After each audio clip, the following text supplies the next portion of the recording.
All right, Misty, thank you. Appreciate you joining us. How you doing today? I'm great. How are you, Alexander? I am fantastic. Maybe not the weather you have in Texas, but it's Friday night, so we can't complain. Um, I don't Misty, know. We've been having a lot of rain, so well, it's it's been crazy uncharacteristic. year of rain, Yeah. abnormal year of rain. So, Misty, why don't you just tell me kind of what you're up to now at the current moment in time, and then I'd love to go back to the beginning and hear how it all started. Yeah, I am an entrepreneur of three businesses. Began my entrepreneurship journey at 28. I'm 47. I own a firm that does business consulting and financial services. So we help small businesses maintain compliance on a state and federal level and understand fully their income and expenses and true profit margins. And we help them maintain that compliance. So that was the business I started in 2004. My second business was born out of my personal journey and personal story and sharing it vulnerably on social media. I did a Tedx talk January 2019 called The Art of Authenticity, How to Show the Real You. And then that company was born in 2016. And then 2018, I started my third company. I'm a landlord. I have rental properties and do real estate investing. Mm. Well, one of the things that I feel like I made a mistake doing was starting second and third company. So how is that going, having multiple businesses? Are you still feeling like that's a great decision? Obviously, rentals are a little more passive than the other two. Um, Mixed feelings about it. Yeah, When I began my journey, I was like, how in the world does somebody have two or more businesses? yeah. Outside of the fact that as entrepreneurs, we love creating and we love solving problems and we like making money. Um, it does take some juggling, but the second business has more of my heart and soul and passion. My first business has provided more of my lifestyle and living financially. So until the Mhm. second one gets to a point that I can just manage it with my employees, I have employees in that company. That's the long term goal, is to be more of the owner and manager and have other people run it. But for now, I'm still involved in day to day operations. Some of that has changed because on a personal level, I have Lyme disease and mold toxicity illness and have had some significant health challenges that I'm navigating, making progress, but that has hindered the progression in business the way I wanted. But I run each of them very structured. They each have their own email address, they each have their website. Like, they are not commingled at all. Mhm. And in a given day, I try to focus either half the day on one, half the day on another, or whatever the hours are, or a full day to one and a full day to another instead of jumping hats all day long. Obviously, things can happen that need to be addressed um, periodically, and you have things come up. But I think the clearer you are on your vision and your boundaries and know what your limits are and how many hours a week you want to work or how much money you want to make, you can do it. And then whether you want to build to sell or you want to just build to create um, residual income or whatever, it can be done, but you have to be very disciplined. Mm. Yeah, and one of the things I think plagued me was that I had business partners at each business. So it was sort of like having 2 girlfriends or boyfriends, like, they both Mhm. wanted attention, and it was kind of this push-pull thing, where the more time I spent with one was good for them, but not necessarily good for the other. So I don't know if you have business partners, but if I anyone do else, not. yeah, The- that makes it- it yeah. nice. You don't have to answer to anyone else I necessarily. don't. In my real estate company, I own all my own. So all my rentals were primary residence first. Mm, So I know the houses inside and out, and I manage them. I do not use a property manager. mm, And I've expanded the last year and a half into outside real estate investing, where there's other people who are taking my money and creating projects. So I'm involved mm, in a project out of state. They're taking an apartment complex and turning it into assisted living facility. So I'm an investor and I own shares, but they run it. So I'm not in any of the day-to-day operations. I earn interest for a year and a half to 2 years, and then they will give me my initial investment back, and I'll maintain my shares for the length of time they own the property, which will be another 3 to 5 years. And I should double or triple my initial investment at minimum. mm, So that gives me the ability to create more residual income and not be in the day to day nuts and bolts of it. So it's additional stuff for me to do other things. Whether I personally have helped people do fix and flips, but I have not had them myself and done that. I've done go in to bankruptcy homes, foreclosed homes, HUD homes, and rehab them, make them my primary residence, and then turn them into rentals later. And so I've been very hands on. So some of my switch in that is because of my health. I can't do those projects right now. So I want to Mm. do and expand. And I want to make more lucrative money to have cash to do. My big dream is to create a luxury tiny home community. Mm. Interesting. Misty, there's a lot of people who do real estate. There's a lot of people who do financial consulting. There's a lot of people who are multiple business entrepreneurs. But we got connected because I saw the TED Talk and it was sort of like, whoa, like I told you just moments ago before we started, like while I was hearing the TED Talk, I was like, I need to stop her and ask some questions about this. Yeah. So, Misty, do you want to maybe just take us to the beginning? Because I think that's where your story becomes so different from just like, I'm a business owner, I'm successful. Like, let me tell you what I did to become successful. Yeah, so I was born and raised in California, and I was born and raised into a cult. It did not have a name, does not have a name. My mom was born and raised into it. My dad married into it. I'm the oldest of three siblings. My sister's 2 years younger, brother's 5 years younger. Um, but my TED Talk is based around part of my story, which is the fact that at 17, I was raped by a man 28 years older than me, married with two twin boys my age. And my parents did not believe me, and they gave me what they considered a 7 year sentence. So in the Bible, there's a lot of, um,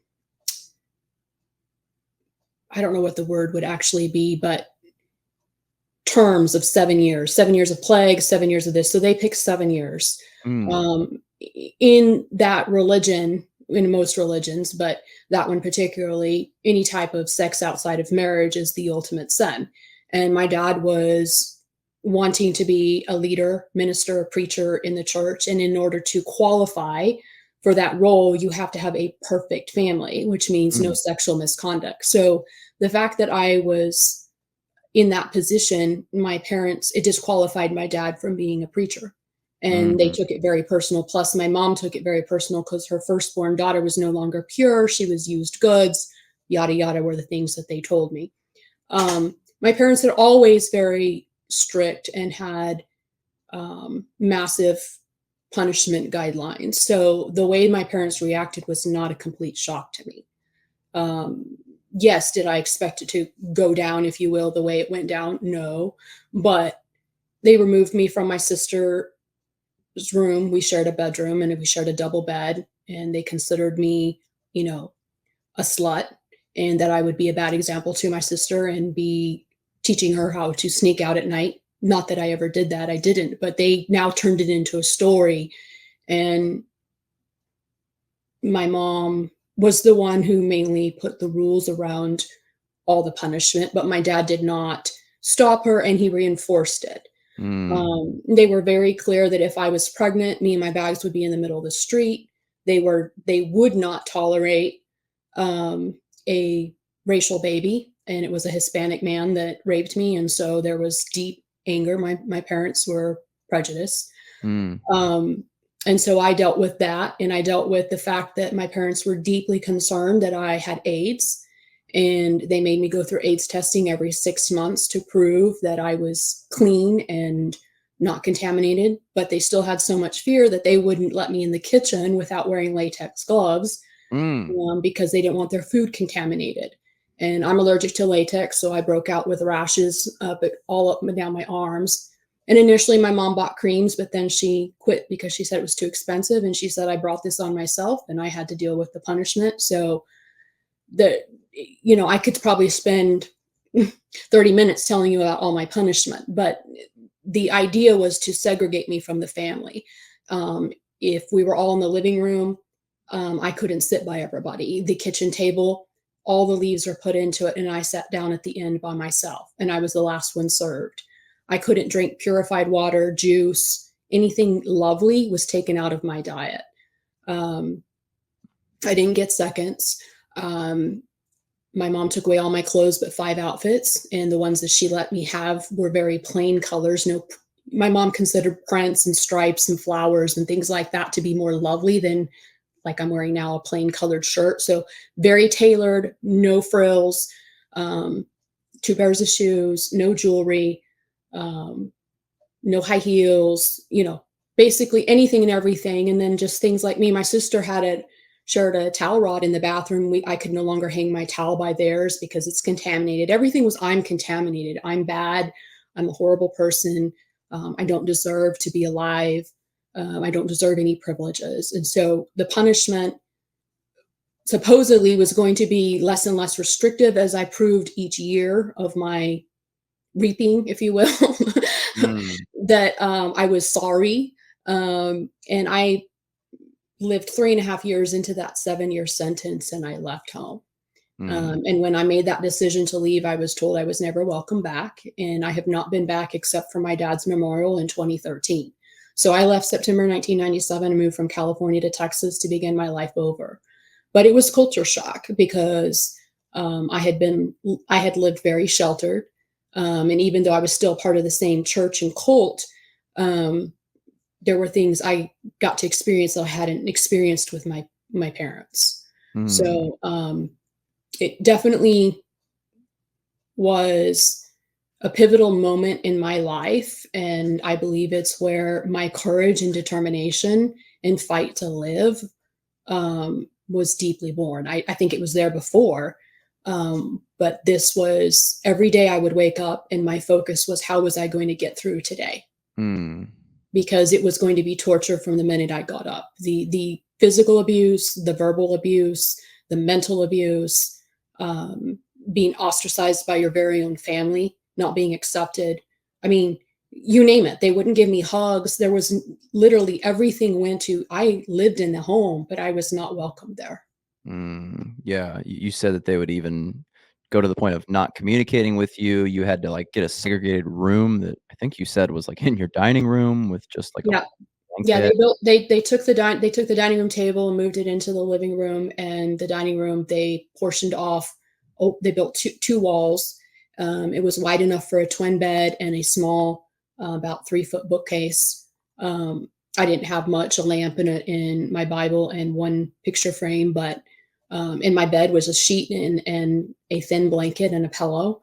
Mm, Um, Not even warm enough through the winter. Like, but it was intentional. Everything they did was intentional. They took away all my medications mm, that I was on. I had allergies and endometriosis and was on birth control pills. And of course, they felt I misused my birth control pills that were for my health condition with endometriosis. So they took those away from me. Um, Anything to make my life hard, Alexander. Anything to make it difficult and to make me feel that I was less than and not deserving of any nicety. I needed to be grateful I was still alive and that they didn't stone me to death was their attitude. mm.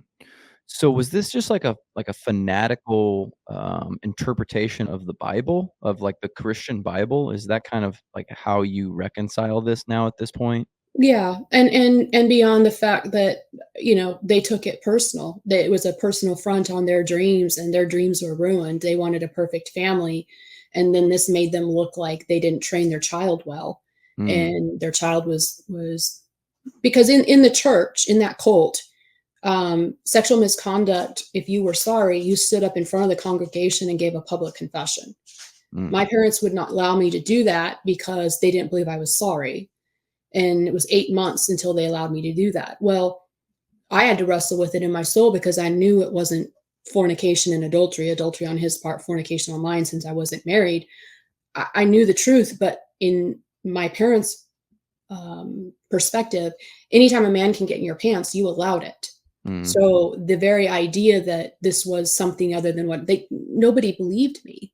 mhm, And so, yeah, it was extreme biblical perspectives. mm. Was this like a a group or congregation that lived together, or was everyone living apart, like, but close together in a community? Everybody lived apart. Each had their own, so they weren't. there are elements. We are like every single religion out there. So we were like the Baptists, where we didn't drink, smoke, or dance.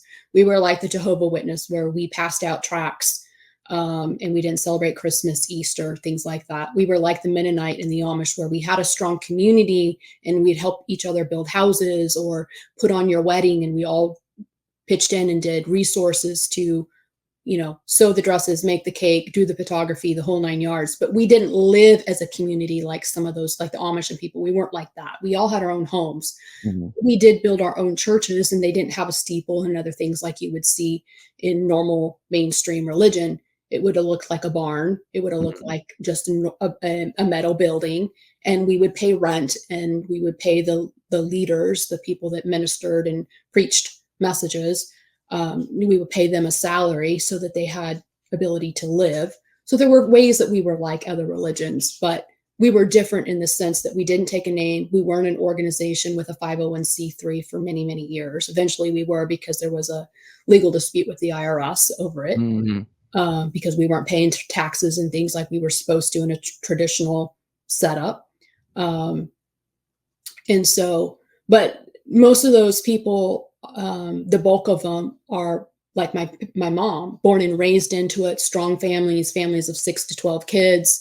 You married in the church. You didn't marry from out in the world. Mhm. But we Keep were everything very close, very close, tight. very, very controlled, very manipulated, very rule based. A lot of talk about relationship with God, but really more about rules and your compliance to it. And you basically lived at church. I mean, 5 times a week was easy: Sunday Mhm. morning, Sunday night, Wednesday night, Friday night, and usually another event or two, whether it was a baby shower or, some kind of function, or going to sing to the old people at a rest home or something like that. Like, we did those kinds of things. We went out when there'd be big events, say like another church doing on a concert or something. We would go in the parking lot and pass out tracts like Jehovah's Witnesses do door to door. We would do it out there, making sure people were saved and knew Jesus Christ as their personal savior. And that's how we spent our time. And then Christmas holidays or other kind of holidays, Thanksgiving, we all got together as church. We didn't go out to our families. They didn't believe in that kind of stuff. So yeah, it was very, very controlled, very, and I was in that until I was 37. So when I moved from Mm. California to Texas, I was still in the same church. There's people all over the United States, Canada, Mexico, Switzerland, Nova Scotia, Newfoundland. There's people we know all over the world. If I were to guess, probably about 5,000 people. There might be more.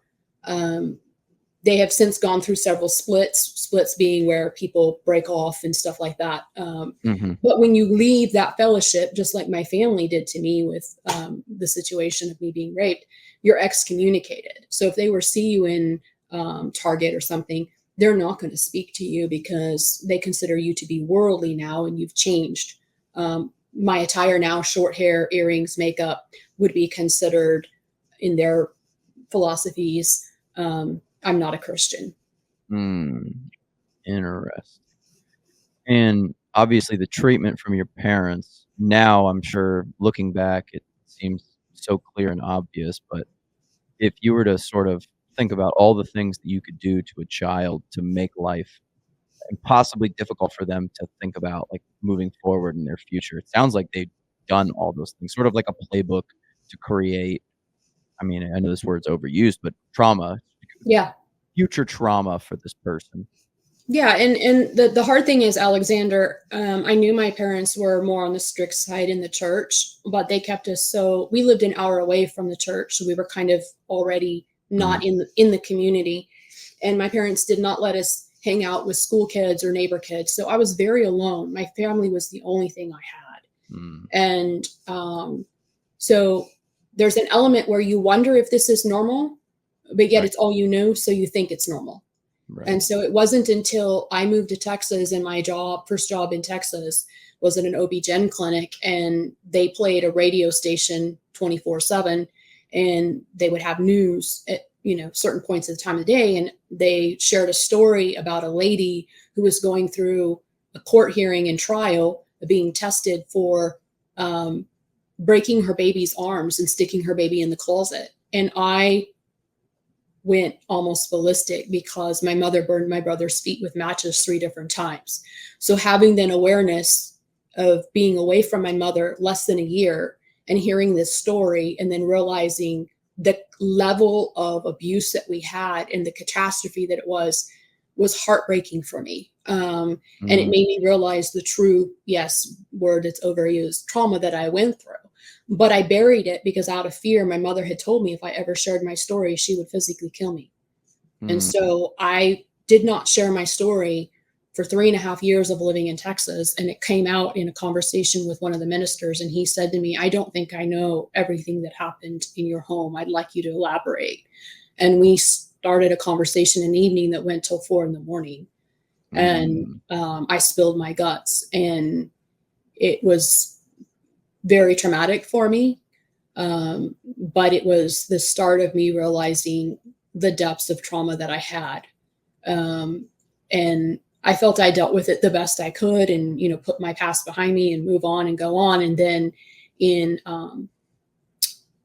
2013, I had the month after my dad passed away, I had an incident with a client who I butt heads with. I was supposed to have remote access, and I was traveling back and forth to his business location over an hour away from my home. And I made a comment to him that, this had been our arrangement. If you can't give me a laptop to work remotely, we're going to have to figure something else out or part ways.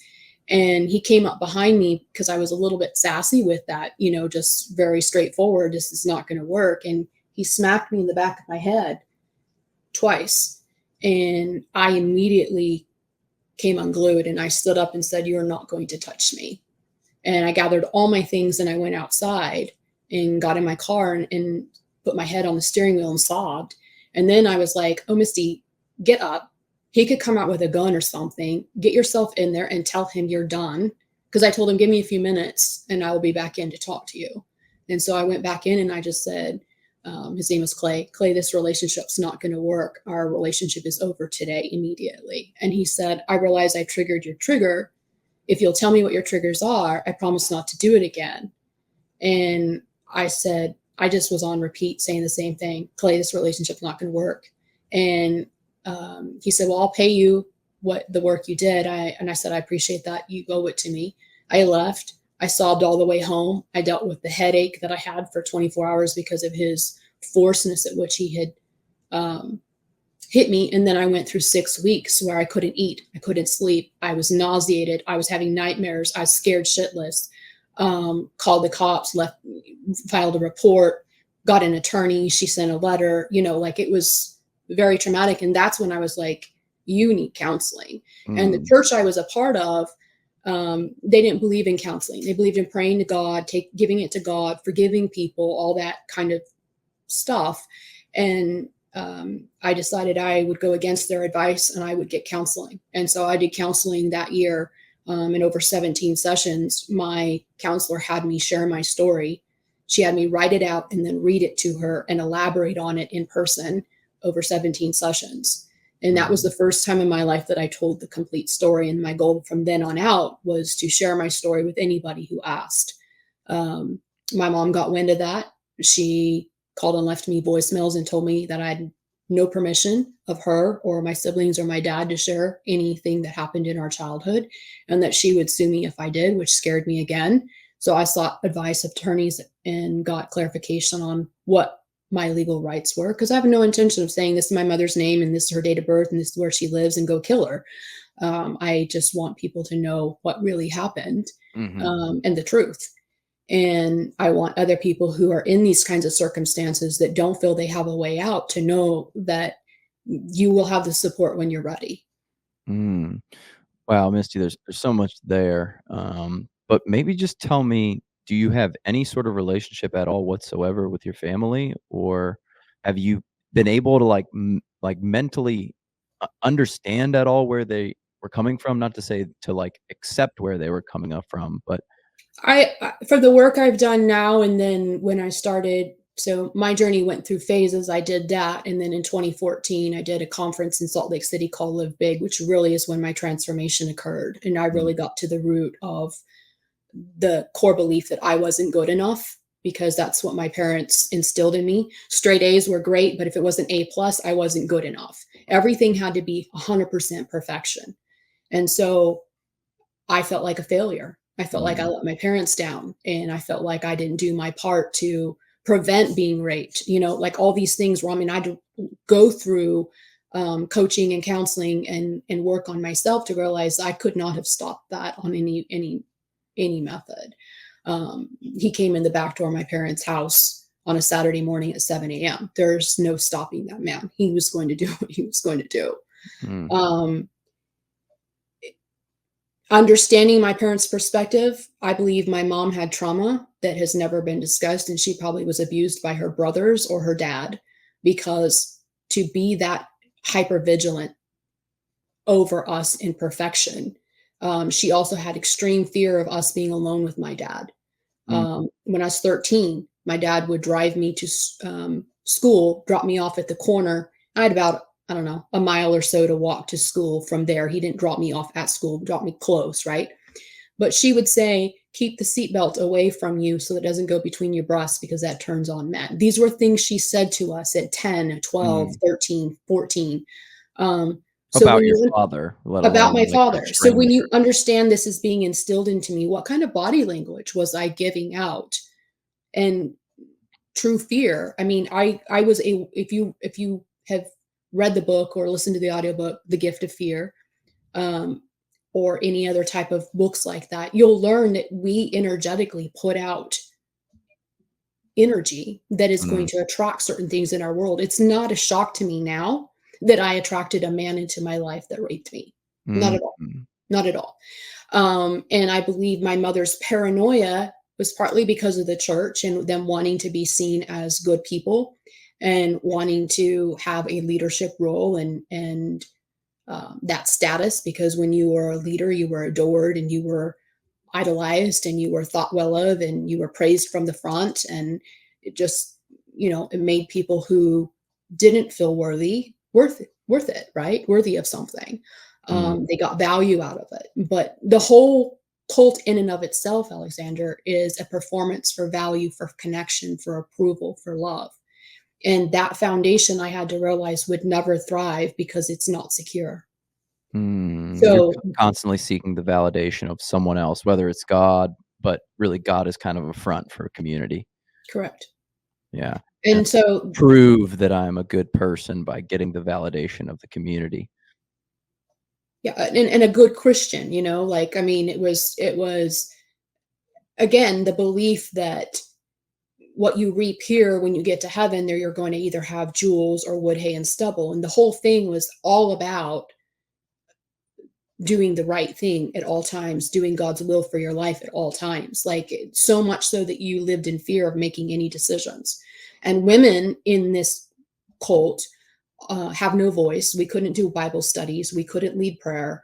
Um, we were silenced. We were less than. We were told we were the weaker vessel. We were told we couldn't make decisions.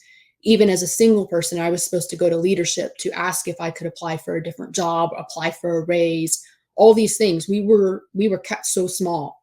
So when you understand the framework is to control and manipulate and keep people playing small, um, no, I don't understand the logic of I'm not a parent, but I don't understand the logic of being a parent and burning my child's feet with matches like my mother did. So no, there are things I can't conceptually understand other than she was trying to break my brother's will and his stubbornness, and that was her approach to it. Mm, And not that he really was in a point of stubborn. Um, it was a simple situation. My mom was one of six kids. Her brothers ate a lot of food. My brother was a small individual, never very tall.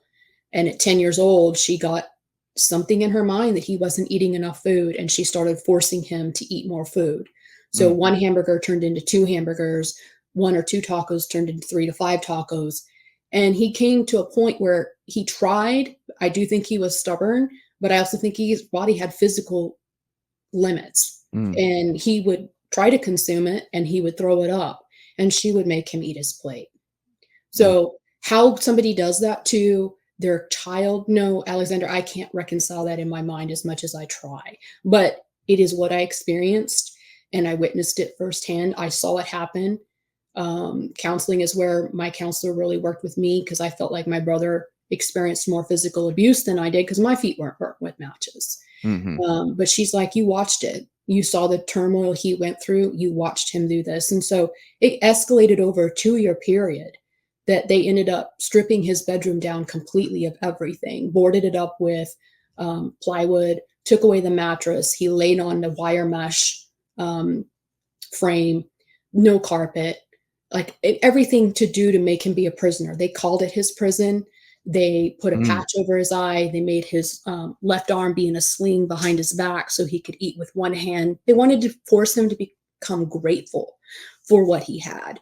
But that was always their form of punishment was they took away everything till you got to a point you were grateful for what you had.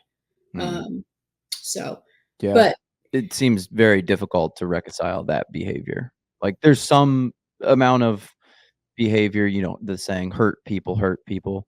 So, maybe you can kinda think, "Well, this person never really had the tools, they never had the coping mechanisms to deal with the things that happened to them," but what you're talking about doesn't seem like that seems, like, well, it vindictive and But just there's also misalignment, I think, that even if you believe in the Bible and all that it says, there's a verse that talks about spare the rod, spare your child. In other words, spank the child so that they will correct themselves and become who you want them to be. And that they took that like to the nth degree. mm. So, um, So where do you fall, like, on religion at this point in time? Because that just seems hard for if this circumstance happened to me, I don't know how I would react, obviously, but it seems like in my brain, I would be like, "This is not a positive force for the planet. This is not a positive force for my family." And yeah, obviously, the Bible can be interpreted 1,000 different ways, and it has been, obviously, because yeah. religion was not like I was raised Methodist. I'm not currently religious, but that was fine, I mean, it was, I went to church on Sunday, and that was kinda boring as a little kid, but there was nothing, too serious about it. It was sort of a thing in the background of our life, whereas that sounds obviously very different from your experience. Well, it was basically an extension of my family. So when I moved out of my parents' home when I was 20 and moved to Texas, I was very involved in the church here. And again, when you leave that, you're annihilated, you're excommunicated, and you have nothing to do with them. So making that choice was scary. The summer of 2013, I was very scared to make the choice to leave, but I came into a crossroad I didn't feel I could continue. Mm, And I did, I Easter Sunday, March 2013, um, the preacher said that we have an intolerant God. We're speaking about Easter and that is a pagan holiday. That is not this, that's not that. And I was like, it just hit me wrong. We don't have an intolerant God. We don't have an intolerant God. And to reconcile it, I was like, I'm just going to take a few weeks and deal with this chaos in my head, my heart, and figure things out. I never went back. mm, Um, it was one of the most emotional summers of my life because I knew I would be starting over alone, and that felt utterly scary. mm, The fear of being all by myself with nobody I could call if I had a flat tire, nobody I could call if I had I'd always been going to somebody as a mediator or a counselor or advisor, mentor in my life. That's the way we were raised. Women were not allowed to make decisions on their own, so it felt really scary, but I'm going to tell you, it was the first step that I took towards living intentionally in freedom. And I do not regret it any more than I regret leaving my parents. Initially, I went to organized religion and church the way you would know it, non denominational churches. Um, it was a completely different experience to go to a church that had a service for an hour because the way I was brought up, it was hours. Church was hours. mm. Like it was not an hour, hour and a half, and you had worship and a message and you're gone. Like this was an all day thing. And I did that for um, till 2017, 2018. And then I went through another phase of feeling that religion was just a show. You go to church, you sing worship songs to elevate you, and then you have a preacher that tears you down and tells you that you're a sinner and you've been saved by grace. And are you doing God's will? All fear. And the conflict it did again to me, I couldn't deal with it. And so for a while, I just didn't go, and I I don't go now. I do believe in God. I believe there is a power above us as humans, but I also believe we and God are one. That spirit is in us, it lives in us. It's not something you have to pray to be saved to bring in. God said he's in every living, breathing thing. So I don't view religion, um, Jesus Christ, God, the way I was raised. I continually question the beliefs that I do have. And the more that I expand on those, I don't call myself a Christian.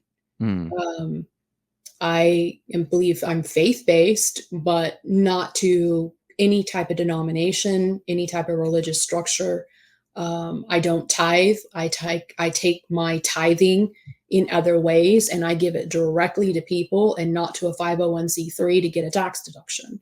mm, Um, I help mothers that are single mothers and need financial support. There's ways I give of my time, energy, and money. I do all. I don't believe tithing really is just money anyway. Um, I believe creating a community is important. But I believe love is God and God is love and that is us. And we get to be that to everybody.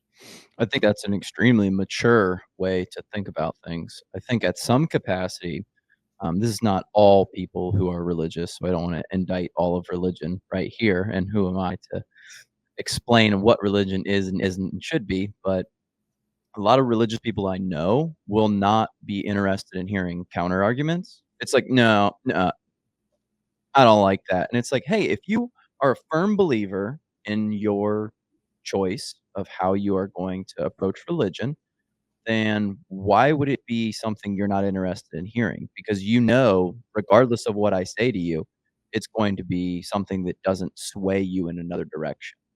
And clearly the religion that you were involved in, it was like, no new info, no outsiders. We're not gonna talk about these other aspects. We're not gonna look at other interpretations of the Bible, or wait a minute, that was written in Greek and then translated to Hebrew, then translated into X and Y and Z. And it's like, we don't even really know if those are the words that were written, let alone who wrote them, and so on. I'm sure those were just questions you were absolutely not allowed to broach whatsoever, and that's how I kind of feel about people who have a very strict religious, observance and, interpretation, is they aren't really interested in hearing another opinion.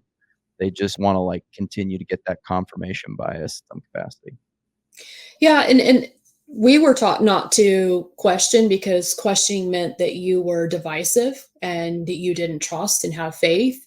Mm, And I would say that was my pivotal moment was to do exactly that. Everything that they told me not to do, I did. So they mm, told me not to go to other churches, I did. They told me not to do a women's Bible study, I did. I started mm, doing the very things that they told me I couldn't do and that were wrong. I'm not talking about just go out and be promiscuous, but I'm talking about really, um, if you had been interested in coming to one of our, we called it meeting, we didn't call it church. Okay. So if you wanted to come to meeting, we would have invited you, um, Alexander. But like if after your second or third time, they would be sitting down with you and going, do you celebrate Christmas? Do you smoke? Do you drink? Are you faithful to your girlfriend or your wife or, like whatever your situation is? They'd be drilling you and being interrogating to find out how true of a Christian you were. And they would make sure you knew these are the rules. And if you're going to come here, you have to dress like this. So, like with women, they might come in pants. Women didn't wear pants.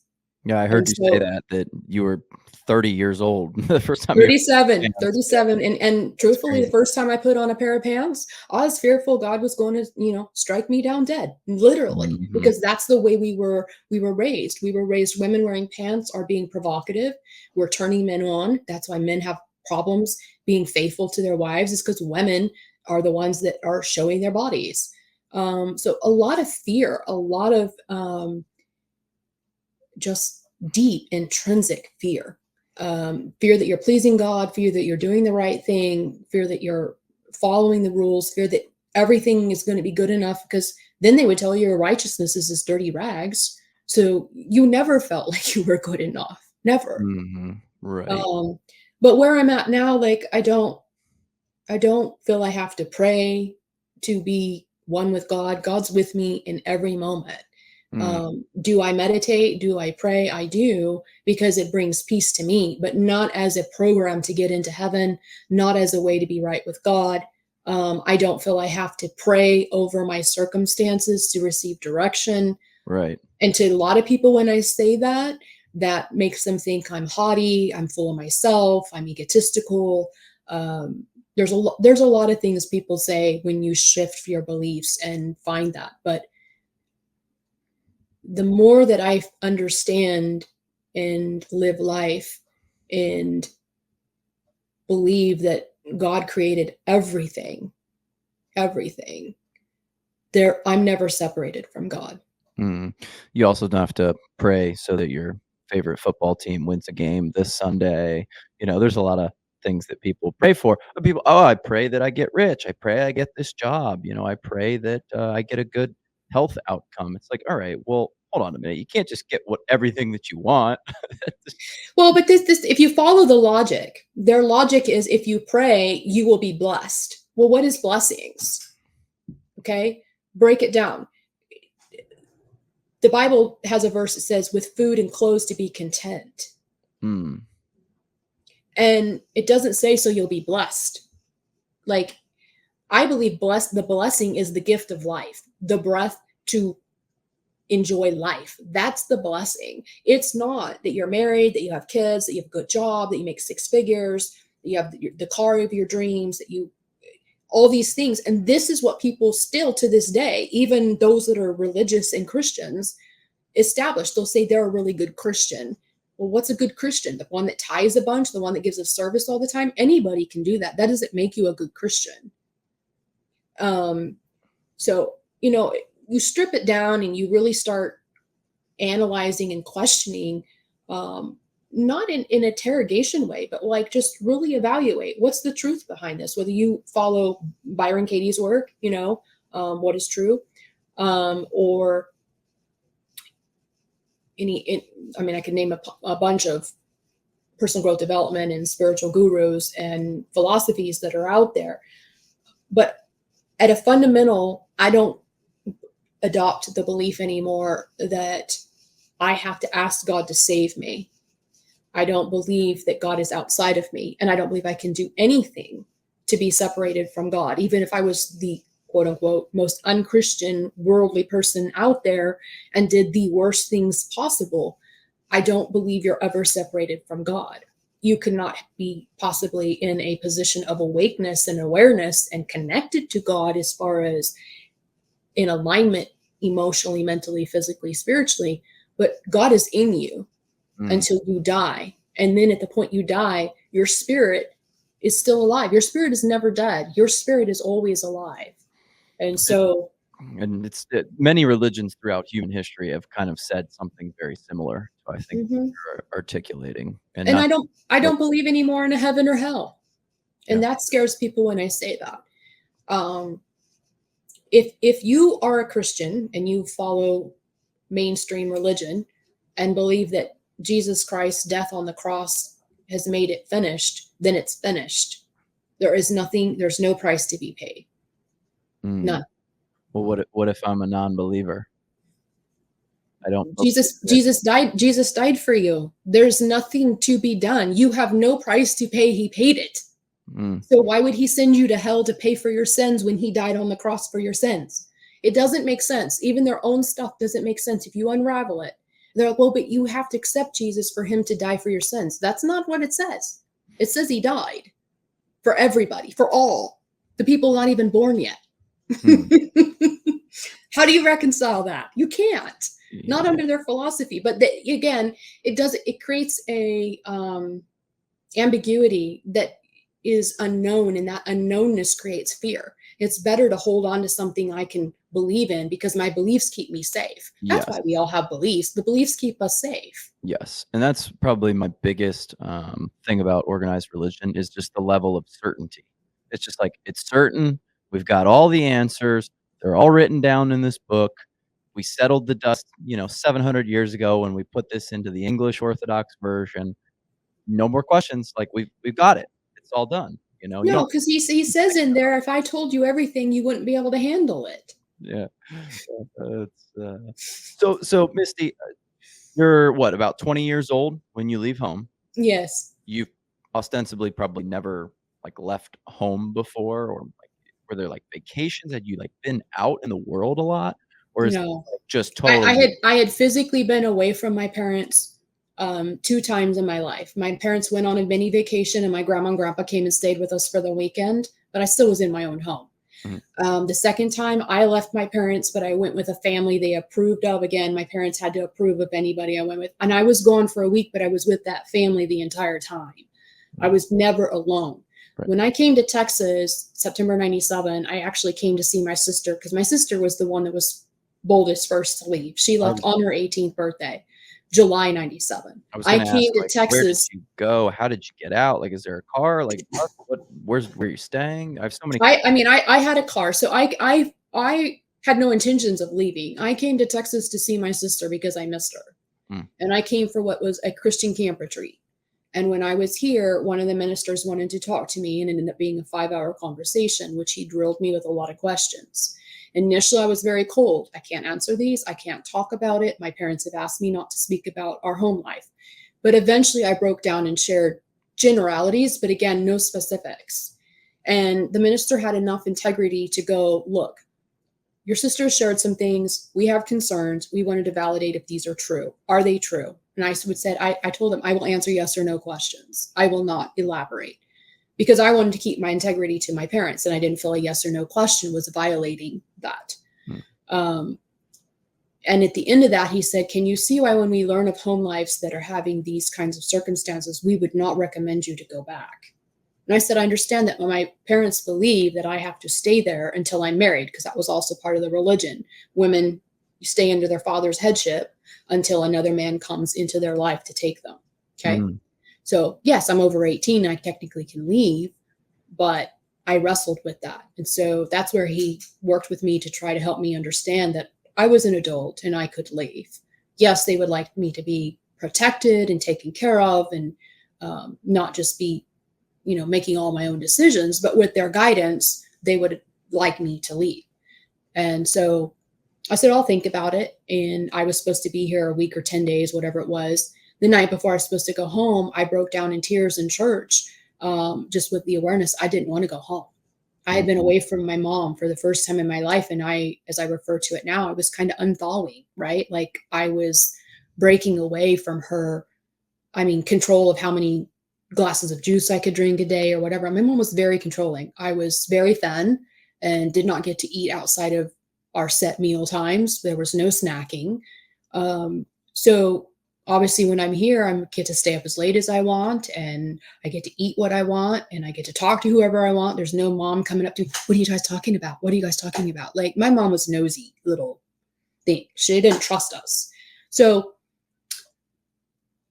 I ended up extending my trip and in extending my trip, created a resume, started putting in jobs, and made a plan in 2 weeks to go back to California and get my things. And we did not let my parents know till I got to California, the night I got to California, that I would be coming up the next day to have a meeting.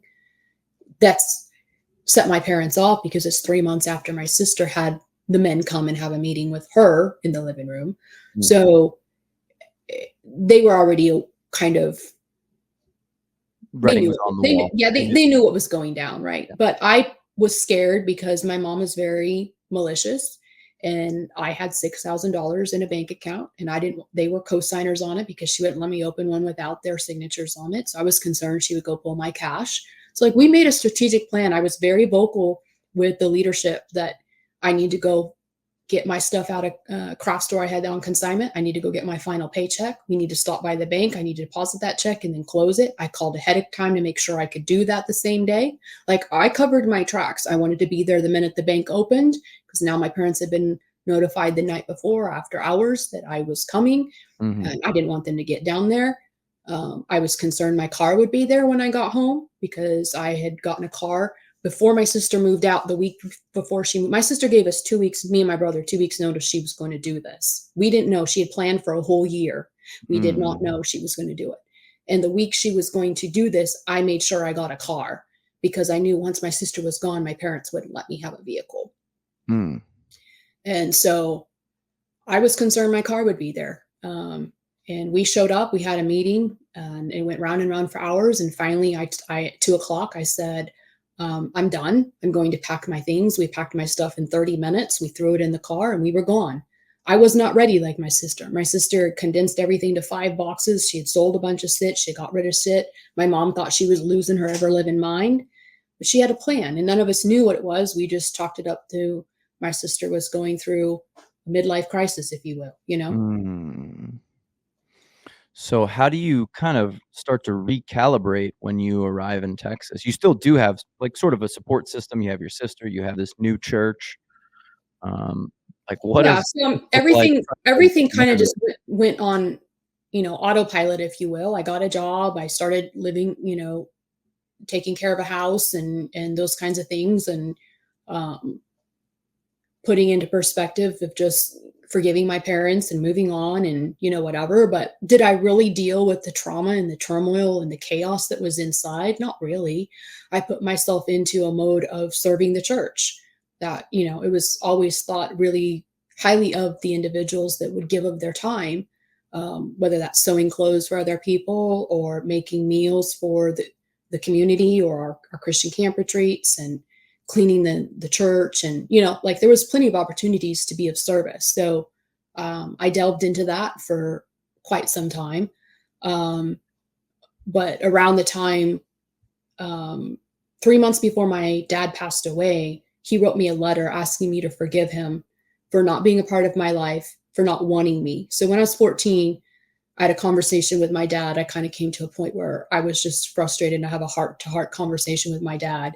And he told me that he never wanted kids. And the only reason he had them was because my mother wanted them. And I told Mm, him that I was aware of that energetically from him because that's how he treated us. We were a bother, we were a pain in the ass, a nuisance. And he was always frustrated with us.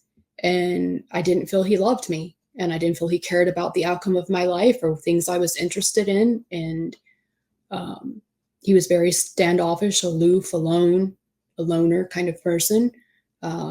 Again, from obviously his own demons.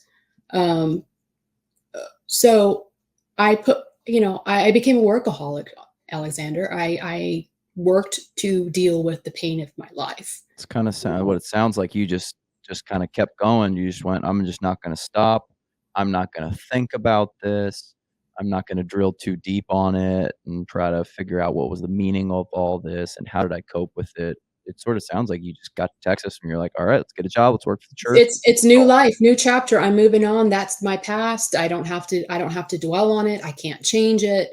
And then the longer I was here, I realized by observing other households, they were nothing like mine.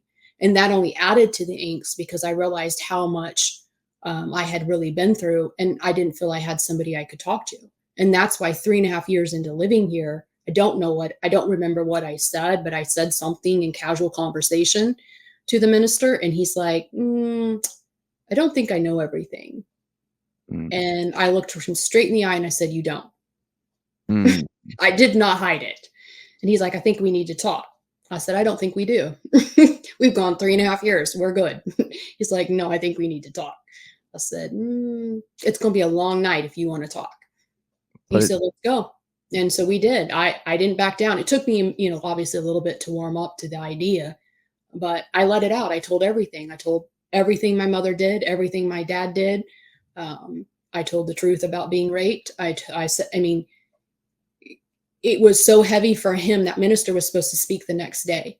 He was still not up. The meeting started at 10:30. He was still not up at 10 o'clock. His wife had to wake him up. He was dead out mm, because it was heavy. I mean, and then he was shocked that I'd been living next door to him for 3.5 years and he didn't know any of this. mm. But it kinda sounds like even though you were able to, like, release it, you had not processed all of it until you were assaulted, sort of. That's kind of the way that you describe it in your TED Talk, is that when Yeah. you were assaulted, Well, it kinda, like, came back and you went, "I'm actually grown up and mature enough to yeah. about what happened at this point." Yeah. Well, because it sent me back. That incident happened. I wasn't prepared to be taken back to my childhood with nightmares and being fearful for my life, that took me back to a space I could not escape. And Mm, I had to face it, or I was going to kill myself. mhm. So, maybe just, like, describe to me, like, how you go from, "I'm reintegrating to society, I'm still a productive member of the church," to, like, "I wanna be a business owner now," because that seems like a Well, jump that I became a business owner before I left, okay? So, okay, I became a business owner at 28, I left the church at 37, and okay. I'm 47. So, I've been gone 10 years, and when people hear that, they also have a hard time with that because they feel I look so normal and act so normal and have done so much. How can I be away from all of that in 10 years? I've done some aggressive work on myself, but I'm also very cognitive. You can't live in an environment for 37 years and overcome that overnight. It's not possible. It's Mm, not possible. s Okay. So this is something that's, it's like a fingerprint. It's going to be with me the rest of my life. Now, how I respond to it and how I deal with it is an ongoing challenge. Dating for your first time at 37 is hard. mm, It really is. But I started my business when I was 28 to answer your question, but I still did it within the church paradigm, which was not to work evenings and weekends and, like a very controlled and limit how much money I made. I still did it, but I played it small. mm, So obviously over time, and as I have become comfortable and confident in myself and my skills and moved away from that restrictive oversight, I have developed as a person to be on my own and run my own life, right? Um, e- e- it almost sounds like your independence was a bit of a survival mechanism. That it you're was, if I don't figure this out for myself, like, there's no possible way that I can survive. And not to say that this is a common story, but you do see and hear a lot about people who had difficult childhoods that they're just like, "It's just me and myself. I gotta go out there and I gotta do it." I mean, Elon Musk talked about that. He said that his father was quite abusive and difficult to work with. He yeah. and his brother were just like, "We gotta go out and we gotta do it." It's all on us. Yeah. And I mean, I didn't feel like in my childhood I had any other options. I think if you feel there's other options, I think that actually makes it a little more difficult. When Mm, you know you have no other options, you have nobody you can call, you have no person's house you can go spend the night at, like you have to make this work. You you do figure it out. You do find your ways. And I mean, it could be a simple thing as after doing dishes, I would go to the garage to hang out the towels or whatever on the washer and dryer, and then I might sneak out the back porch and look at the sunset for 2 minutes and pray, meditate, send energy, and then go back into the chaos, right? Like I had these things I did to give me peace. mm, Um, were they long lasting? No, but I had things that I would do. There was one time I got a journal, I wrote in it, and then I got scared that my mom would find the journal and she would read my thoughts. And so, the night before trash day, I buried it in the trash can. mm. So there are things I had, but my mom would scope out our stuff all the time.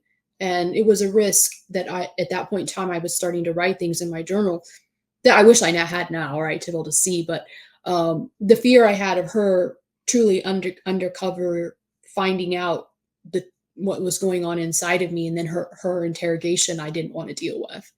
So um, I was resigned to the fact that, yeah, in hindsight, I wish I'd been more bold to leave sooner, leave when I was 18, like my sister did. But the dynamics, the way they were, is me being the oldest, and I did have some health issues and was on medication. I didn't know the way I could get out of the home, have insurance, be able to provide for myself. Like it just, I didn't see how it would happen. Mm. Well, you raise a good point that it's not to say that having a great and loving and supporting family is at all a bad thing or a crutch, but it does create the sense that I always have somebody who's got my back. Like if I go out and I can't find a job, I could just go live with mom and dad. Or, I know plenty of people who have had fantastic amounts of wealth through their family. They're kind of like trust fund kids. And those people have no purpose. They have no sense of direction at all whatsoever. It's just like I heard someone say one time, they need to find something to do, but they don't need to have a job. Like that's not where their life is going. And for you, it was the exact opposite, where you were pretty much all you had. So your family was Well, and present and for you. the mind games, okay, Alexander, if you dig deep into it, like when I went to turn 18, my dad's health insurance was going to increase $100 a month because I went up. I was now 18 and considered an adult, no longer a child. Well, my parents go, we don't have $100. You're going to have to make this money. How am I supposed to make this money if, as a woman, I can't work? Well, Mm, you'll have to figure that out. I guess you'll have to do babysitting or something. So I do babysitting, and then they have a fit with that because the lady coming to drop off the newborn is wearing pants and she bends over in front of my dad. Like everything was a problem. It was everything was a problem. But they mm, made me figure it out. They mm, made me figure it out. They would put the pressure on me, and then they told me you can't babysit anymore. You're gonna have to figure out how you're gonna make money. The only way I know to make money is go get a job. No, you can't mhm, work outside the home. How do you expect me to make money then? If because anybody that comes to the house is not going to be wearing a dress, and I can't make people wear a dress to come to. Come on, you can't do mm, that. mm, And so these were the scenarios that I had to sort through and figure out. Well, you need to find a job where you're working with women. You can't work with men. Okay. So how mm. strategically do you go through an interview and ask what kind of personnel work there? You figure it out. Yeah, a sense of desperation, essentially, like, imprinted desperation on you to figure it out, or else, unfortunately, it sounded like you knew that there would be, bad consequences in the home. Yeah. So what was your first business at age 28? The main one I had, or my first one was, at the time when I launched it, I was doing medical billing. Now I don't do any medical billing. I terminated that service the end of 2016. Mm, Even though it made me some really badass money. There were months I made $40,000 a month. But it was very stressful. The mm, way that you are very good and make money at medical billing is to fight. And you mm, have to go through an appeals process when an insurance denies a claim. You have to prove they're wrong. You can do 3 levels of appeals. You can even get the Office of Inspector General or the Texas Department of Insurance involved if it's a wide range issue, like globally they're denying all these claims or this code or whatever. Um, I was very good at it, but it kept me in a very stressed state because I took it personal because I was proving I'm good enough by my results, right? mm. Um, and doctors are poor money managers, and many of them would come in frustrated at the number of denials or scream and yell at me, throw paper charts at me, tell me if I didn't fix their money problems, um, they were going to have to, whatever, threaten me basically. They're gonna have to Um, sell that second house. It's gonna be really tough on them, isn't they're it? not going to be able to take a paycheck, basic shit, or they're going to have to let an employee go, or um, just a lot. They had a lot of fear, and instead of making that their responsibility as a business owner, I took it on as my problem, and Mm, so I excelled, and I got promoted, and I got promoted, and I got promoted. I mean, I've done everything in a medical practice except be a nurse. I've mm, shadowed doctors. I've been their scribe. I did their payroll. I did server installs. I did anything and everything, just like I did with my mom. Whatever she put on my plate, I did. And I burnt my health out mm, because I worked all the time trying to prove I was good enough and that I could do the job. And I took it personal. I wanted clean claims and I wanted them to pay out the first time. And so I would get very aggressive with insurance companies and I would get mad when they would deny inappropriately. And then you appeal it and you have all the facts and they deny a second time. And I'd be like, no, you're not going to win. I will win this. And I did a lot of massive cleanups. I got called in to replace other medical billing agencies. I got called in as a consultant, and then they would fire their office manager or their practice administrator and bring in my firm to shift things around. I graduated high school at 15 with a high school diploma. I've never had any college. mm, My college experience is working in the trenches, but that's because women weren't supposed to work in the church. Okay. So um, there are some doctors that want to work with that person who has an MBA or whatever. And those would not be the clients that I would convince that I could help them because I knew they had a mind block and anything I did would never be good enough because I don't have the piece of paper. mhm, So the ones that I ended up helping are the ones that I refer to now are and were a Titanic on fire. So they were in a mm, position of verge of bankruptcy. They've got massive cash flow issues. They're robbing Peter to pay Paul. they're not able to pay their bills and they don't know what ends up, but yet they're putting on a front of they have a badass practice, they have this many patients, they have whatever. I saved marriages of many of those doctors. I worked around the clock many times, taking on these projects, working till midnight, starting the next day at 6 a.m., like massive, grueling. I've been interim CEO where I brought in and turned over an organization that was making $7.4 million the first year. And in year 4, they were closing out at 1.8. And my very first day, I lay off half the employees. You look in Mm-hmm. 18 people's eyes and tell them they no longer have a job. I love people. It was one of the hardest things I've ever done. Mm-hmm. But the skill set that got me to that point to be able to do that was everything from my childhood. Facing my mom and saying, you say you love dad, but you just telling him now he has to sleep on the couch because you're concerned he's having an affair with another woman. Like, what message are you really sending, dad? I was bold to do that at 14 years old.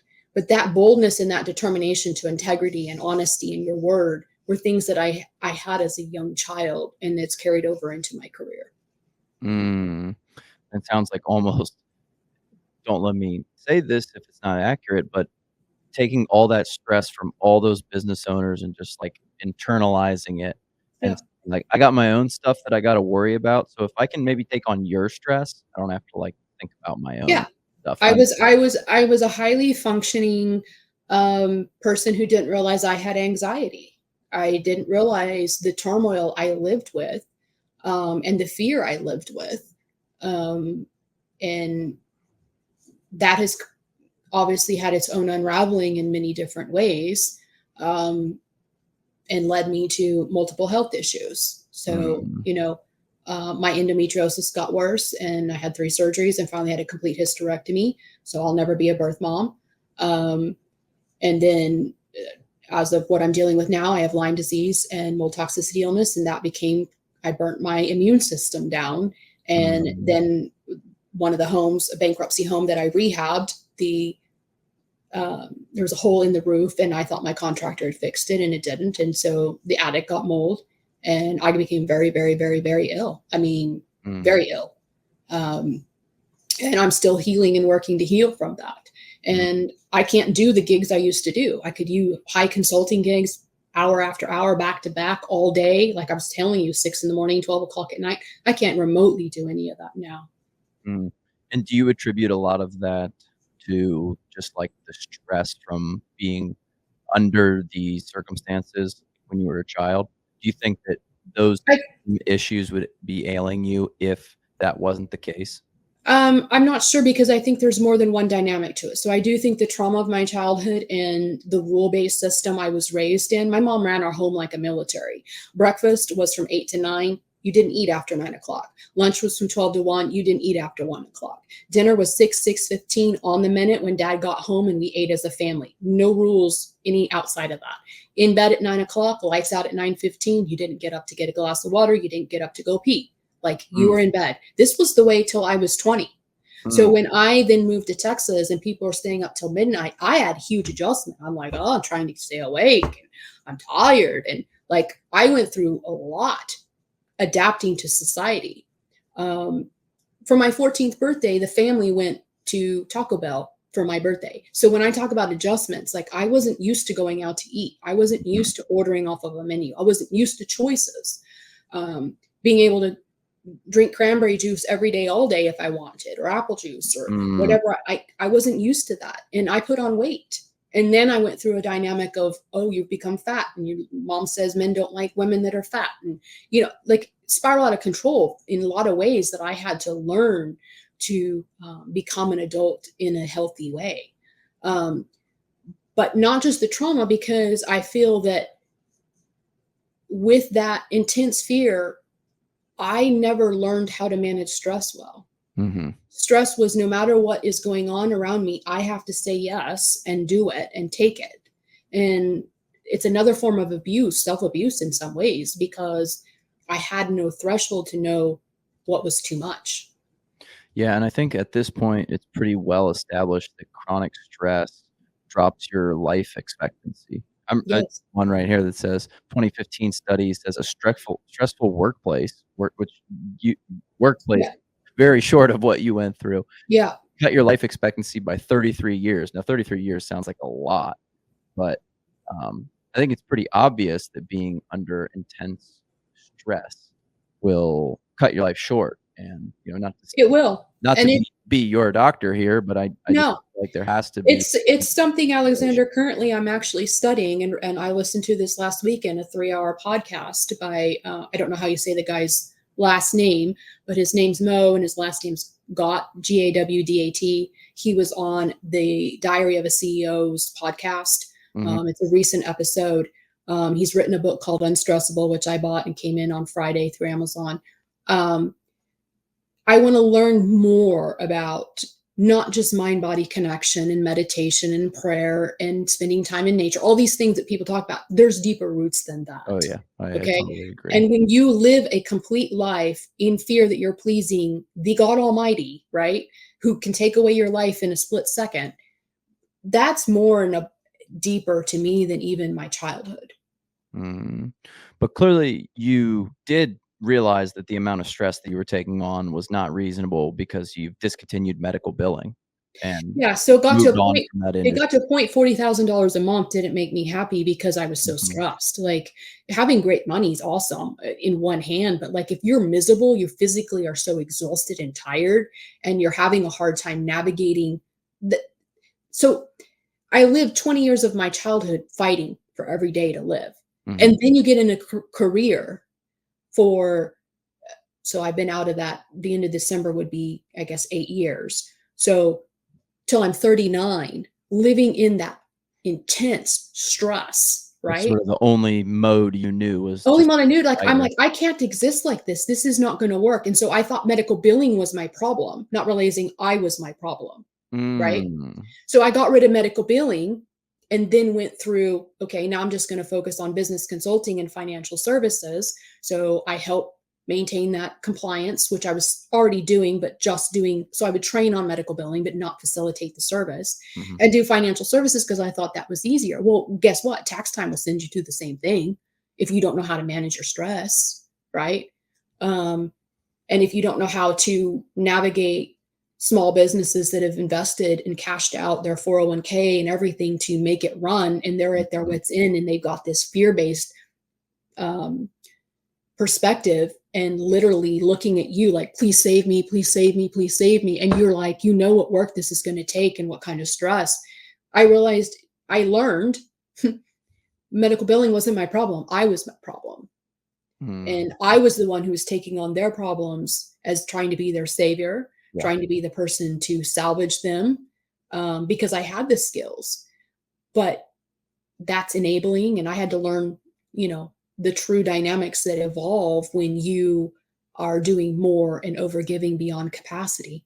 Do you think that at some capacity you were trying to, like, come in and be a savior for these people, like, to juxtapose yourself into that position and say, like, "Man, I wish someone would come in and do this for me." I think it was a combination under that. I don't think I would have been able to tell you that I was wanting somebody to save me, but I think in the end, the real root was me trying to prove I was good enough and I was not this awful person that everybody's made me out to be, a slut, all these things, having sex with a married man, stuff like that, like all that trauma at the root. I was trying to prove that I was a good person and prove by being a good person that God would love me. Finally, I would be loved. Hmm, interesting. Well, then you obviously start your second business that is more related to authenticity and being yourself. Maybe just tell me about that. Yeah, so when I did that Live Big in Salt Lake City, I started sharing vulnerably about my life. I'd gone through counseling the year before, told my story for the first time, and was in a position not afraid to tell my story. So I started being more vocal about it. Mhm. And that Live Big conference I did January 2014 and then a second time March 2014, it really changed my life. I cut my hair for the first time. I went and got pants, I got earrings, like, I started dating. I made a commitment to my coach, started working with a coach, made a commitment to do 6 months of online dating, went on a singles cruise, did speed dating. I did a lot of things that challenged my fear of men, because I had been wearing a wedding band on my left hand for 16 years, um, to hide the pain I had in my life.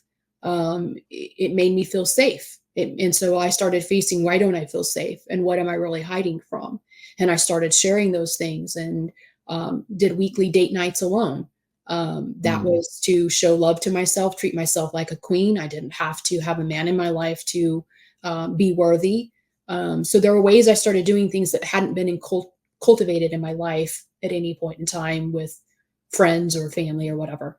Um, and that my vulnerability, my boldness to share all the details started people following me, and then asking to work with me or bounce ideas off of me. Hey, how do you get over your fear of men? How do you go on so many dates? How do you, what kind of questions do you ask? Like, it didn't matter what the subject was. People started asking me questions. And then at that point in time, I had been in business for 10 years. So how are you so successful? Most entrepreneurs, SCORE has stats: 80% fail in the first 2 years, 95 in the first 5 years. Like, those kinds of stats. How did you do it? And you did it with no investors, and you did it with no cash. Like, how did you make that happen? And so I started sharing my perspective, and I started writing about ways I was challenging my own beliefs. And it was through that I bore this, my second company, the Sassy Voice, was born. I do branding under my name, but the LLC, that's the name of the LLC. Um, and I started doing speaking, getting invited to speak. Mm. So that led to someone telling me, you should share your story on a TED Talk. And I applied, and TED denied my application, stating my topic wasn't relevant. So again, what did I do? Vulnerably share it on social media, as I always write about stuff. And somebody commented and said, send me your application. I'll put a good word for you here. I didn't ask when. I didn't ask any questions, because I had the mindset, I got denied once, it's not going to happen. But I sent it. And 2 weeks later, I got an email that I was their last chosen speaker. And I had 2.5 to 3 months to prepare and execute my TED Talk, which was Mm. a very short window, because the first application was going to be a year from then. Mm. So I had to up my game. And so then I went into beast mode, um, crafting my talk and practicing it every day. Mm. That's amazing. What was that experience like giving that TED Talk? It was phenomenal. I broke my talk into 4 sections, and I would stand in front of a mirror and recite it so that I could study my facial expressions, my body language. I recorded it into an app, and I would do it speaking slow, and then I would do it speaking really, really, really fast, because when I get nervous, I talk faster. Mhm. And I wanted to be able to gauge time, because the TED Talk is supposed to be done in 18 minutes or less. And Mm. if you go longer, they potentially can cut your TED Talk. If you study it, you'll see timers 21 minutes, 22 minutes, but the goal is supposed to be an 18-minute talk. Um, and I hired a TEDx coach, worked with a TEDx coach, and then flew to California a week before the event, because they had a rehearsal. My rehearsal was the last day that they were doing rehearsals, so that I could stay there the whole next week. I bombed my rehearsal horribly, Mm. horribly. Nice I nice confidence booster for you. yeah, I literally was on stage and leaned forward with my papers, that were my notes, to the board that was critiquing me, and told them I couldn't do this, and had tears streaming my face. And they're like, Whoa. keep going, keep going. And I'm I like, I'd have been like, "Yeah, I don't know if you're cut out for this." Sorry. I'm kidding, of and then I course. went home, and where I was staying in San Francisco, and I ate, drank, and slept it every day. I got up and did yoga, took a Mm. shower, did meditation, got on the back deck and pretended the deck over the hills and the houses below was my audience. Like, I visualized it, and I made it. And I'm like, I ignored emails, I ignored text messages, phone calls. I around the clock, I'd eat, I'd sleep, and practice my TED Talk. The day of, I was amazingly calm. I took an Uber there and got dropped off and was confident, and I did fine. There are a lot of elements. The reason why I think my rehearsal was awful. One being I hadn't eaten in hours and they had technical difficulties with their equipment. And I was on my feet for 3 hours prior to me taking the stage. I ran behind, and it was 8 o'clock in California, which is 10 o'clock in Texas. I'd have been in bed by then. So there's a lot that played into the nerves of it all. But I think actually that was a good thing for me to have, that it motivated me. I did not want to be a failure. And it wasn't about proving I was good enough. It was to execute this. I had a level of excellence that I wanted to achieve, and I wasn't going to let anything stop me. Yeah, and it was great TED Talk. We'll definitely link it, and, now it's kind of, I think, helped to build that business where you just kind of encourage people to be authentic, and I think you said Yeah, and so my message came out through my own story, because as I study, I don't care. I mean, who's somebody you admire and follow on social media, or an author or a speaker, or it doesn't matter who it is. With Oprah, it's Brendan Burchard, it's John Maxwell. All of them are going through something. Mm, Okay. And everybody loves a comeback story, but most people hear the comeback story once they're through the trauma, once they're through the true. challenge, the It's true. difficulty, and they can make money on it. And that angered me. I didn't feel that's authentic. Mm. You're elevating yourself on a pedestal as if you're better than everybody else and you got your life figured out. Why can't we all be human and show the difficulties and the challenges? Yeah, Why? it's the end of the movie, and then credits roll. The hero did it, they won. But it's like they have to go out and keep on living. This isn't the end of the story. It's like the end of the rom-com where they, like, get married, and you're like, "Yeah, that's just the beginning." Like, now they gotta figure that thing out. That's a whole 'nother story. And so I wanted to be somebody at whatever level of a public figure I become that is not elevated among anybody else. I want you to feel comfortable with me as if we are peers, because we are. There's nobody that's better than anybody else. And through that mission, I've refined it and said that I want to be a female version of Mr. Rogers. I want to love Mm, people. I want people to know, no matter what they've been through, they are worth it, and that they are good enough. And they don't have to do anything to prove that. Their value, as they are in their uniqueness, their challenges are theirs, but we all have them. And those that want to act like they don't have them are simply, as I lived, because I lived it many years, acting like I had no challenges, right? So I mm. took those areas where I lived in hiding, wearing a ring around my finger, um, really having deep fear of men, which is why I didn't have relationships before. Yes, the church controlled some of that. You had to date inside and all that kind of stuff. But if you were to layer it back, I didn't feel comfortable being me. And I didn't want a marriage like my parents. So, screw men. I don't need them. Like, Mm. I can be fine and have a good life.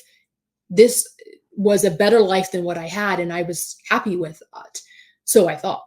Um, but really I was miserable inside.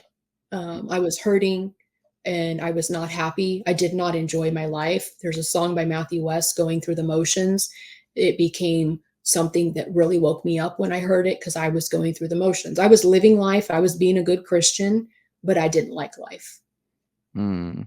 Yeah, and I have a list of some of the things that you talk about, talking about the fears that are you're letting rule your life, how living authentically allows you to be more fully alive, how to choose to accept your situation, be positive in all circumstances, the practice of learning when and how to have expectations of relationships and lives.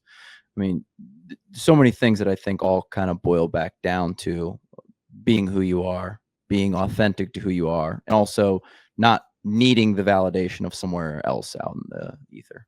No, but if you're living in a society, and this is the thing, when you look at how we have created culture, it starts from a child.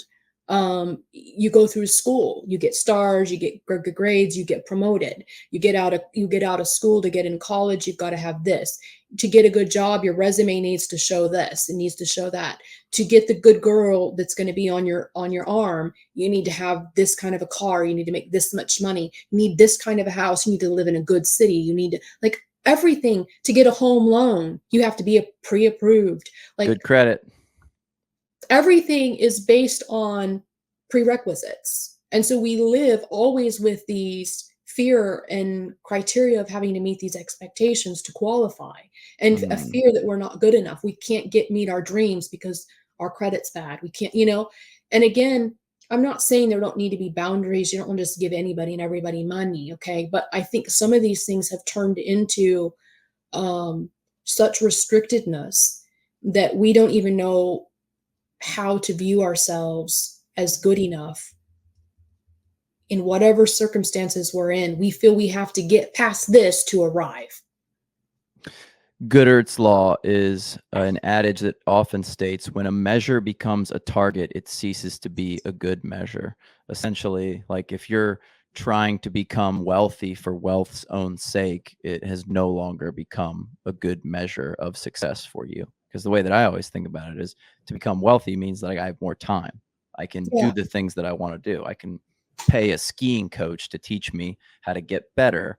I don't have to go work from 9 to 11. I can just like wake up at my leisure, sit outside, drink some coffee, go work out, start my work at noon, work only a couple of hours, those things. That's how I view life. And I think what you're kind of saying is that people have just started to seek the measurement Well, as opposed and to the the outcome. measurements are wrong. It's if you bring six figures, but I can tell you how many financial business owners I see make six figures that have less in their bank accounts than I do. Mm-hmm. Okay. I see a lot of people striving for a number instead of what's the net profit. That's what you have left. It's not how much sales you do. Like you told me how before the call how much you've generated in one of your businesses and making progress, which is great. I support that. But if that's the target, if that's what you're striving for, when is it ever going to be enough? When are you going to say that that is enough? And I want a certain quality of life, a certain standard of living. And it's not based on dollars, it's how it feels energetically to me. I want to Mm-hmm. love my space. I live in a 784 square foot, 2 bedroom, 1 bath house. I don't need more than this. This is plenty for me. But Mm-hmm. some people look down on me. Okay. I don't care. I have a Corvette. I love Corvettes and it's paid for. I paid cash for it. It's not a brand Mm-hmm. new one. It's a 2015. It had 13,880 miles on it, one owner when I bought it. It's my second one because I bought my first one January 2018 and January 2023, somebody pulled out in front of me and I T-boned them going Mm-hmm. 75 miles an hour. I'm lucky to be alive. Um, but again, what is the real reason of what you're looking for? Is it as a status that you have achieved and you make six figures, or is it that you have this much money left over in your bank account um, to give, to live, or is it how much stress you have in your life? Most people are living very stressed out lives and don't have happiness, don't have peace, and that's what I want those things, and that's what I'm creating a life and a business for, is to create the real life that I'm trying to create, not that I statistically on paper look amazing. There's this he was a mathematician, actually. He's the man who beat blackjack and the market. There's actually a really fantastic book with that namesake. It's called A Man for All Markets. But he built this hedge fund and did very well for himself. And I think after managing it for maybe 10 years, he's like, yeah, I'm done. Like I've made enough money to last my life. And he has this quote that I love. Someone asked him, well, what did you do once you kind of got out of the hedge fund business? He said, I read, traveled, exercised, spent time with my friends and family, and learned things that I wanted to learn. And I'm just like, that's the goal. Like, that's what you Yes. want from life. And Hmm. here's a guy who got it figured out. So that's a good model for me that I like to think about. I think if you follow Mark Manson and he wrote the book The Subtle Art of Not Giving a Fuck, and his concept of happiness, if we all were taught that at a younger age, I think we'd have a different society. What is he? How does he describe it? Because we set goals that this will make us happy. If Mm-hmm. I have one business, or if I'm an entrepreneur, I'm self-employed, then I'm going to be happy. And then like we were talking about me having multiple businesses. If I'm doing it to create a second one, so I'll be happy, a third one, so I'll be happy, you'll never be happy. There's always going to be something more. You're never going to be satisfied. But if you're doing something for a purpose to bring meaning and purpose to your life, and it's not tied to an object. It's not tied to an outcome. It's something that lights you up every day, and you're doing it because you want to do this every day, whether that's work or play. It doesn't matter what it is. It's got to bring meaning and purpose to you. You're going to be happy. But if you're doing anything to get to this point and then you'll be happy, you have this much money in the bank account, you're never going to be happy, because there'll be something else, or that won't be enough, because it's never enough. Yeah. Alex Hormozy says you've already achieved goals that you said would make you happy. Yeah. So that's a tough one. Tough one to reconcile that one. You go, yeah, I thought it would be exciting when I hit $1 million with my business, and 10 and then 50. And you're like, oh, geez. Like, so, well, Misty, I think your story is so important. I really appreciate you coming on and telling it in its totality. I'm so happy that I was able to ask some questions, because I was screaming at the TED Talk, like, wait a minute, hold on. Where can people check you out and find some of your stuff, listen to your TED Talk, which we can attach in this? I'm on all social media platforms under Misty W Gilbert. You can reach me at mistywgilbert.com. There's a contact us page. I do anybody that wants to have a conversation, an organic, authentic conversation, which I state authenticity as being open, real, raw, and vulnerable. I do Zoom calls weekly with people just to get to know people. If they wish to look into my services, they can. And, in the future, there will be books, and there will be a TV movie series and other things. Whoa. All right. Well, you heard it here first. Thank you so much, Misty. I really appreciate you. Thank you for the time, Alexander. I enjoyed talking with you. It was a lot of fun.